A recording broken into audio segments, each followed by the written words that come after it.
একটা প্রশ্ন করি, তোমার মোবাইল ফোনটা যদি হঠাৎ হারিয়ে যায়, তুমি কি ঠিক থাকতে পারবে?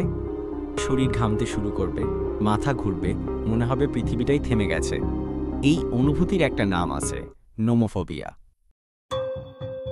একটা আতঙ্ক যা আজ লাখ লাখ মানুষকে অজান্তেই নিয়ন্ত্রণ করছে। কিন্তু এই আসক্তির শেষ কোথায়? এবং তুমি কি নিশ্চিত তুমিও এই ফাঁদে পড়নি? বিশ্বব্যাপী মানুষের দৈনন্দিন জীবনের একটি অনিবার্য সঙ্গী হিসেবে পরিণত হয়েছে মোবাইল ফোন। যোগাযোগ রক্ষা, তথ্য প্রাপ্তি, বিনোদন মোবাইল ফোন ব্যবহারের অন্যতম কারণ। স্মার্টফোনের আগমনে ফোনের বহুবিধ ব্যবহারের সুযোগ হবার ফলে অনেকেই মোবাইল আসক্তির শিকার হচ্ছে। এই আসক্তিপ্রাপ্ত বয়স্কদের তুলনায় শিশু, কিশোর, স্কুল কলেজের শিক্ষার্থীদের মাঝে বেশি দেখা যায়। অতিমাত্রায় মোবাইল ব্যবহারের কারণে সৃষ্ট এই আসক্তি সময়ের ব্যবধানে অনেকের মাঝেই হতাশা বা উদ্বিগ্নতার সৃষ্টি করছে।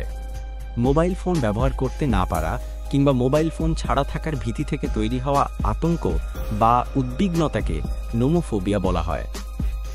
একটু চার্জ কমলেই আতঙ্ক, নেটওয়ার্ক না থাকলেই মনে হয় দুনিয়ার সাথে বিচ্ছিন্ন হয়ে পড়েছি।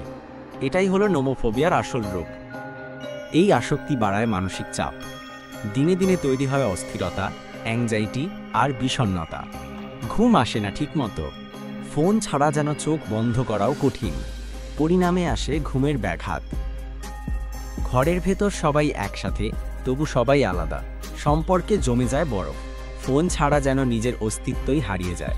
নিশ্চুপ হয়ে যায় আত্মবিশ্বাস। এই ছোট্ট পর্দার কখন যে নেশায় পরিণত হয় তা আমরা বুঝতেই পারি না। শরীরও জানিয়ে দেয় প্রতিবাদ। চোখের ক্ষতি, ঘাড়ে ব্যথা, আঙুলে চাপ, এই সবই নোমোফোবিয়ার উপসর্গ। ফোন দরকার, কিন্তু ফোনের দাস হওয়া নয়। চলো আবার ফিরে যাই বাস্তব জগতে, যেখানে মানুষের ছোঁয়া, সম্পর্কের উষ্ণতা, এগুলোই আসল জীবন।